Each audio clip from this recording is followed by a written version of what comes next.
Bienvenidos a la sexta parte del curso gratuito de psicología holoquinética.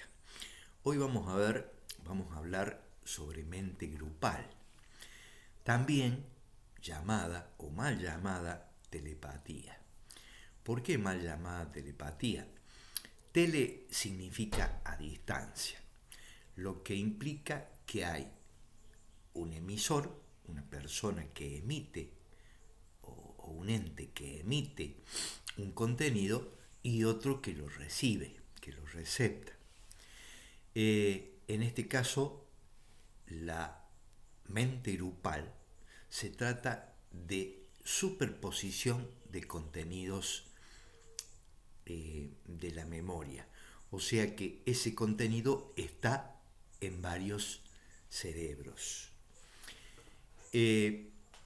Si asumimos, por ejemplo, lo que hemos llamado dentro de este curso incluso la paradoja cuántica, y habíamos dicho de la paradoja cuántica que el electrón es partícula y es onda a la vez, así lo concibió Luis de Broglie, y es una de las partes fundamentales de la teoría cuántica. Bien, si es partícula el electrón y a su vez es onda, quiere decir que tiene una ubicación determinada en el espacio, pero a su vez, como onda, ocupa todo el espacio. Es decir, si el electrón que está en un cerebro a su vez está en otro cerebro, eso explicaría la mente grupal. La mente grupal que vamos a ver ahora con más detalle. McDougall realizó un experimento queriendo demostrar la teoría de Lamarck. Pero, ¿qué es la teoría? ¿Qué dice la teoría de Lamarck? La teoría de Lamarck es la teoría de los caracteres adquiridos. Es decir, que una especie en su interacción con su entorno, con el medio, va adquiriendo ciertos caracteres que después se transmiten a la descendencia por herencia. Por ejemplo, esta teoría dice que el cuello largo de una jirafa es porque esa especie necesitaba comer hojas verdes de los árboles que estaban a cierta altura. Entonces ese estiramiento a lo largo del proceso evolutivo iba siendo cada vez más largo y transmitido a su descendencia vía hereditaria. Lo mismo ocurría, por ejemplo, la atrofia de los ojos del topo era porque no lo necesitaba, se atrofiaba ese órgano y eso es transmitido a la descendencia por vía hereditaria. Esto sirve de introducción a lo que vamos a ver ahora, que es el experimento de McDougall con ratas tipo Wistar. El experimento de McDougall consistió en utilizar ratas tipo Wistar, ratas de laboratorio, que las colocaba en un estanque. Ese estanque tenía la particularidad de tener dos únicas salidas. Una salida del estanque era iluminada, pero cuando la rata llegaba a esa y quería utilizar esa salida, sufría una descarga eléctrica. Y la otra salida, la salida viable, era oscura, donde la rata escapaba del estanque. Esta experiencia se realizó durante 35 generaciones. Esas generaciones eran endogámicas, o sea, se reproducían entre ellos, se reproducían entre individuos que ya habían realizado ese aprendizaje de salir del estanque. Entonces, vamos a ver ahora los resultados de esta experiencia. Vemos acá los resultados de la experiencia de los experimentos de McDougall. Y vemos que en la primera generación ocurrían 360 errores, mientras que en la 35ª generación esos errores se habían reducido a 8 errores. Entonces la pregunta es, porque obviamente hubo un aprendizaje, pero la pregunta es, ¿ese aprendizaje fue transmitido a su descendencia vía hereditaria, ya que aquí había un cruzamiento endogámico? Lo genético en este caso no alcanza a explicar este fenómeno y lo vamos a ver más claramente cuando veamos las experiencias de Agar y Creus en la próxima placa. Bueno, esto que vimos de la experiencia de McDougall parece confirmarse cuando Agar en Australia y Creus en Escocia, o sea, a suficiente distancia y muchos años después, realizan la misma experiencia. Lo sorprendente es que en la primera generación las ratas cometen 6 a 8 errores, lo que en la experiencia de McDougall tardó 35 generaciones, acá ya en la primera tenían ese aprendizaje, cuando no existía ninguna posibilidad de haber sido hereditaria, porque no tenían posibilidades por las distancias y por el tiempo de haberse cruzado con las generaciones, con esta primera generación de Agar y Creus. Es decir, que tanto la transmisión genética como la transmisión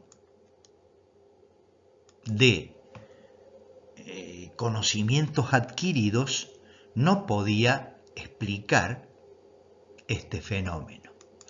Entonces, allí, y siguiendo a Bohm, promulga la teoría de los campos morfogenéticos,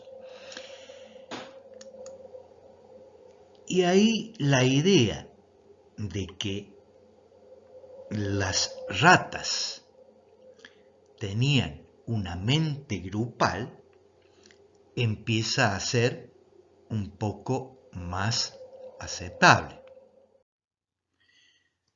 De lo que ocurre en el experimento de McDougall, donde hay un aprendizaje y ese aprendizaje mejora el aprendizaje de generaciones posteriores, puede inferirse que en la especie humana también ocurre.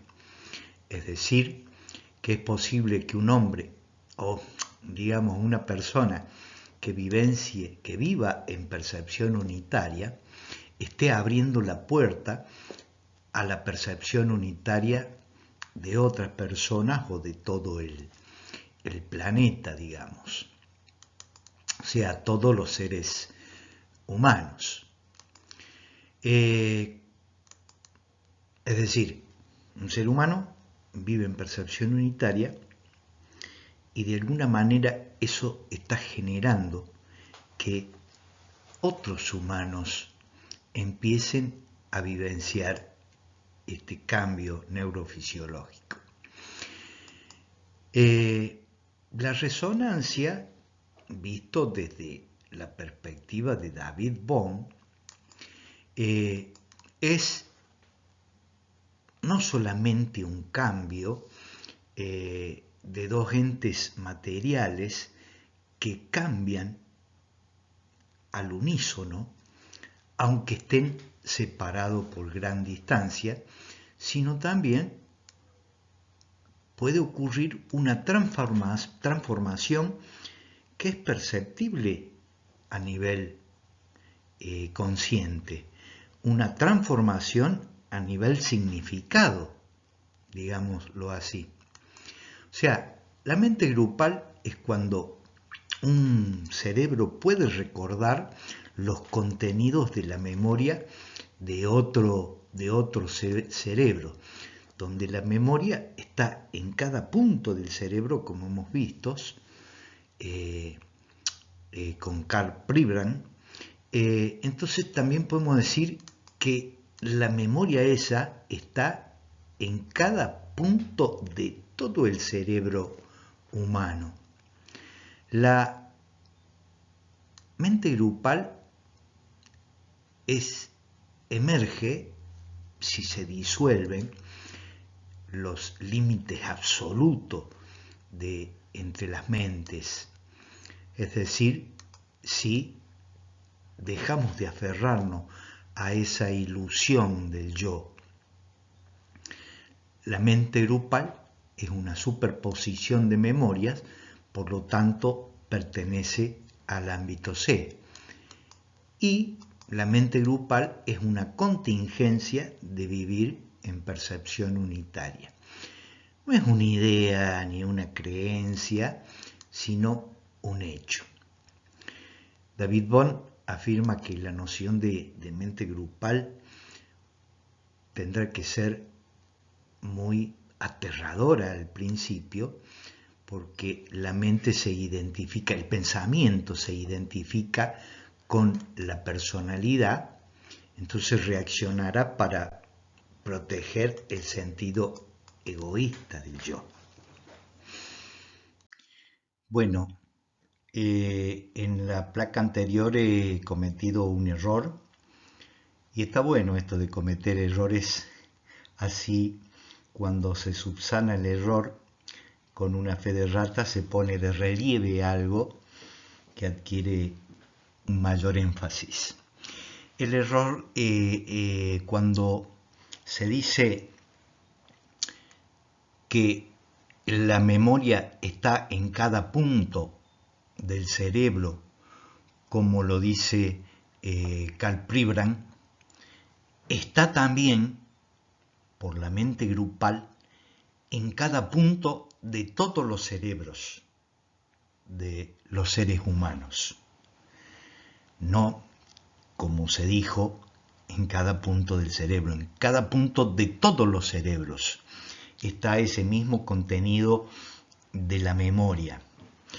Y ya que estamos, vamos a agregar también que un ejemplo muy conocido, por ejemplo, de mente grupal en otras especies, lo vemos en las bandas de pájaros, ¿sí?, que van como dibujando en el cielo ciertas figuras sin separarse del conjunto, lo que implica necesariamente una mente grupal o un cardumen de peces que doblan todos al mismo tiempo, tienen movimientos sincronizados en todo el cardumen. Son ejemplos más conocidos sobre la mente grupal. Lo que se presume es que la especie humana también esa capacidad de mente grupal la ha perdido justamente para preservar su yo. Ejemplos en la historia de la humanidad de mente grupal hay sin duda un cúmulo muy grande.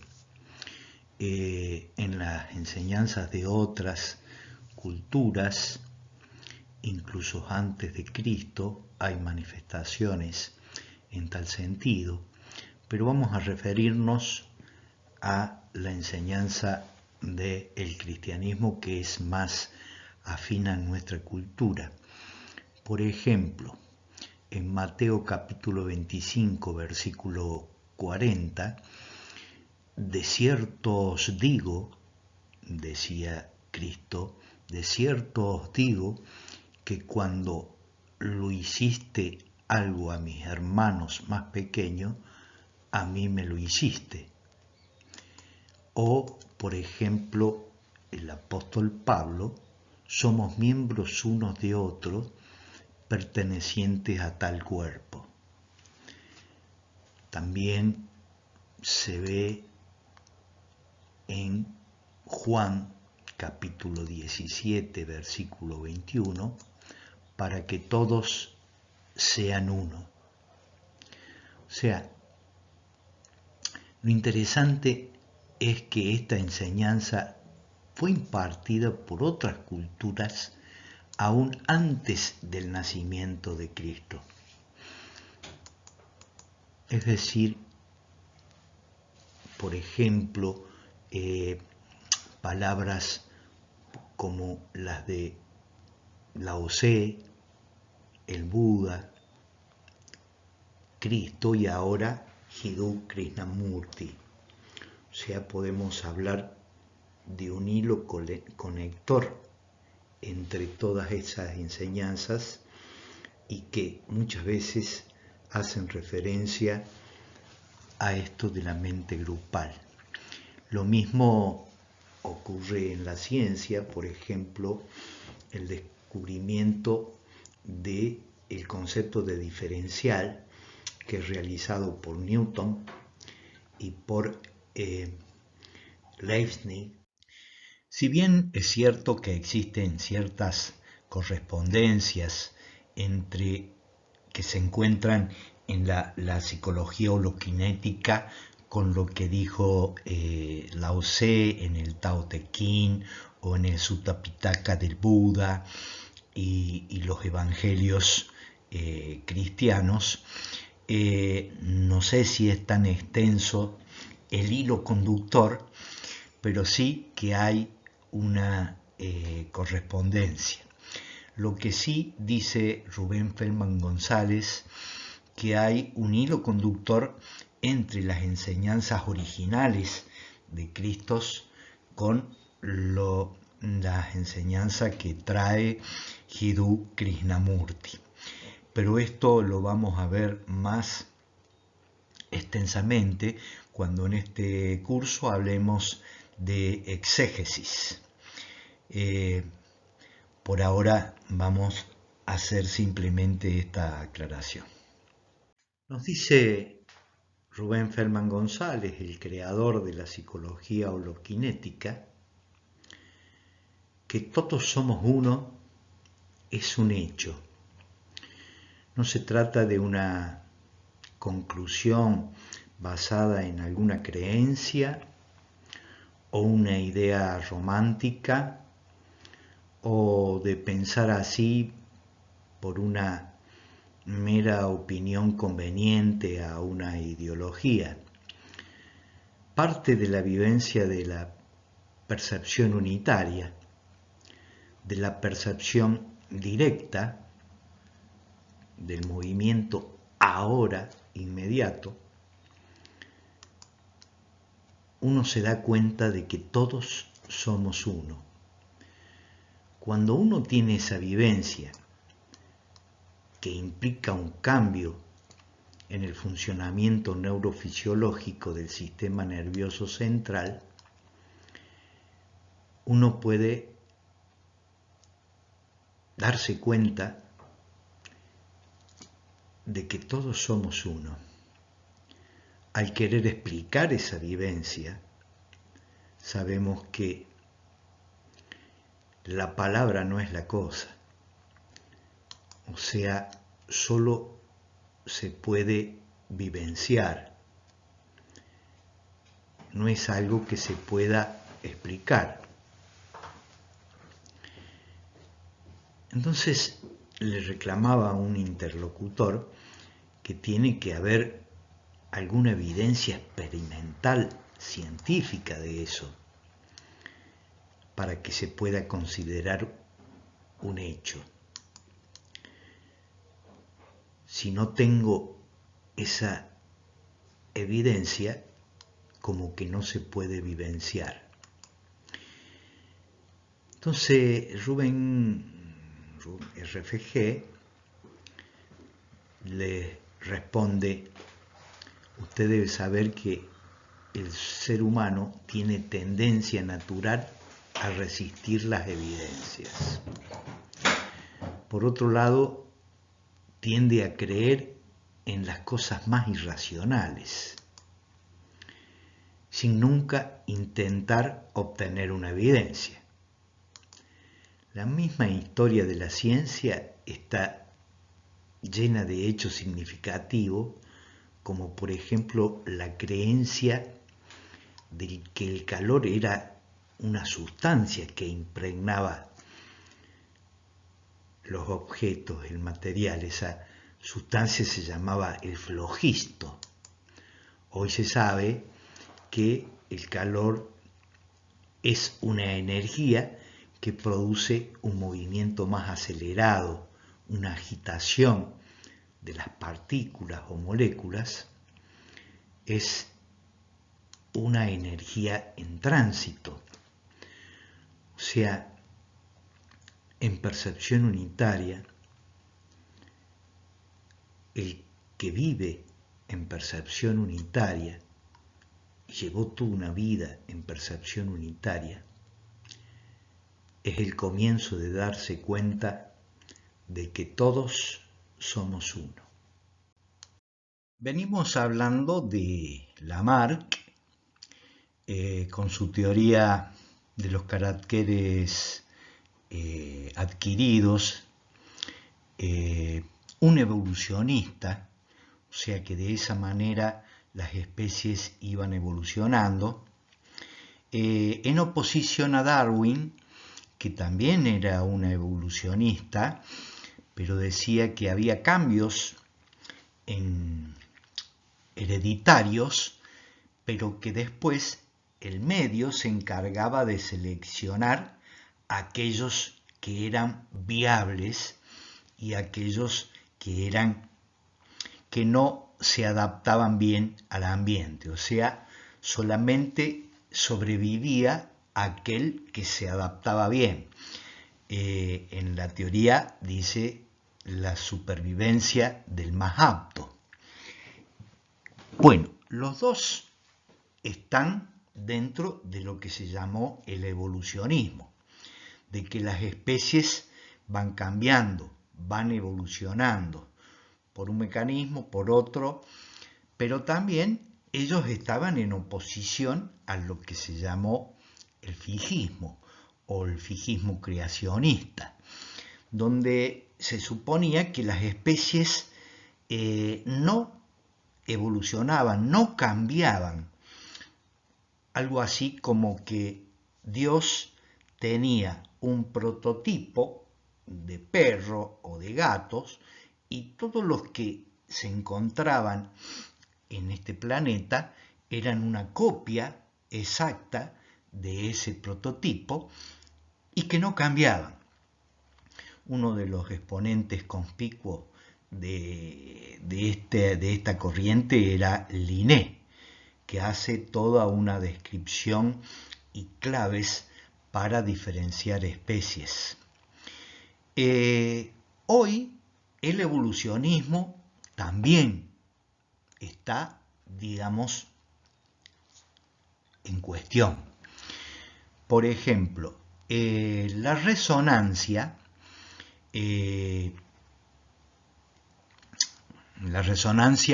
que estuvimos viendo en otros videos, según Bohm, habla de que hay una realidad, no una realidad, sino es la realidad indivisa y en flujo. O sea que todo aquello que nosotros vemos como separado son parte de un todo. Es decir, que lo que ocurre en un lugar del universo repercute en el todo. Entonces, como afirma por ejemplo Bernard Rench, que en algún momento aparecieron sobre la corteza terrestre 19 nuevos órdenes, en este caso de mamíferos, y 102 nuevas familias, posiblemente en el período geológico océnico, y esto se explica afirmando que hubo una explosión estelar galáctica o intergaláctica y determinó una explosión a nivel molecular de los mismos genes de esas especies, lo que equivale a decir como que ocurrió una explosión a nivel estelar, ocurrió simultáneamente aquí en la Tierra una explosión biológica, molecular y a nivel genético. El término resonancia también puede prestarse a confusión, porque en la física resonancia tiene que haber un ente que suena para que otro resuene, es decir, un diapasón que lo golpeamos y empieza a sonar y empieza a resonar otro diapasón que está cercano. En este caso, todos esos cambios se dan simultáneamente. Por eso digo que el término resonancia es un poco confuso. En cambio, la no localidad, en este caso que plantea David Bohm, donde habla de la realidad indivisa y en flujo, o sea, todo está unido al todo. Lo que estuvimos hablando en la placa anterior sobre la no localidad, o sea que todo el universo constituye un todo, la realidad indivisa y en flujo, como dice David Bohm, da pie a que podamos hablar del experimento EPR. EPR significa Einstein, Podolsky y Rosen, que cuenta Rubén RFG que en una de sus visitas a David Bohm encuentra un borrador referido a este experimento y estaba el nombre de Einstein, Podolsky y Rosen y también el nombre de David Bohm tachado. Entonces le pregunta por qué está tachado.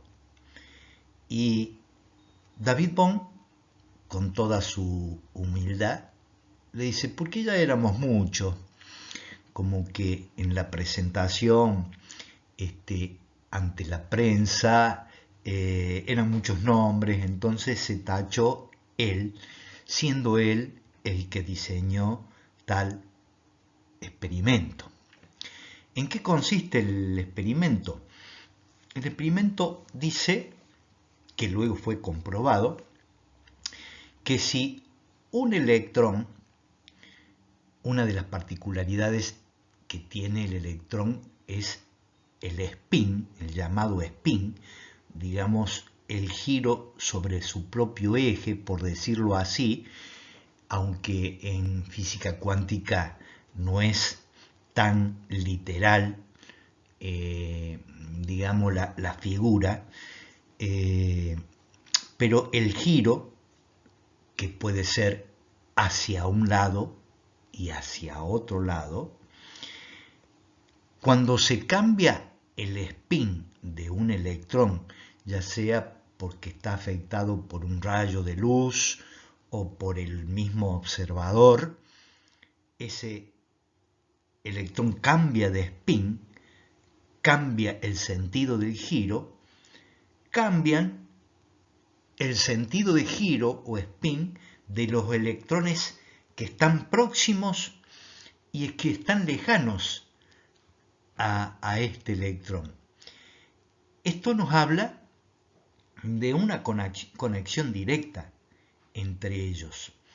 Y esto fue expresado por el teorema de Bell, o sea, en términos matemáticos, Bell nos habla de que todo que nosotros percibimos como separado, está todo conectado en un todo. Esto contradice, por ejemplo, la localidad de Einstein, que decía que ninguna perturbación se puede propagar, o ninguna señal se puede propagar más rápido que la velocidad de la luz. Esta conexión instantánea contradice esa premisa de la ciencia, que la hemos visto como una premisa de la ciencia. Esto da para mucha tela para cortar, y seguramente dentro de este curso vamos a volver a hablar sobre estos temas. Para no hacer tan extensa esta sexta parte, vamos a concluir acá. Antes quería agregar que hay muchos testimonios de gente, por ejemplo, que se acerca, intenta la percepción unitaria, incluso empieza a leer la obra de Rubén Feldman González, y se empieza a sorprender cuando se adelanta a contenidos que otra persona después le transmite verbalmente. O sea, como que hay una superposición de memorias, incluso parejas que se sorprenden en poco tiempo cómo empiezan a sincronizar sus mentes, a pensar en los mismos contenidos al mismo tiempo. Bueno, hay muchos testimonios al respecto. En la próxima parte, que vamos en la continuidad de este curso, vamos a transmitir, vamos a hablar del sueño, del dormir, también de la inteligencia y de la conciencia. Vamos a ir metiendo estos contenidos a lo largo del curso, de tal manera que no queden tan extensos, no más de media hora cada parte. Gracias.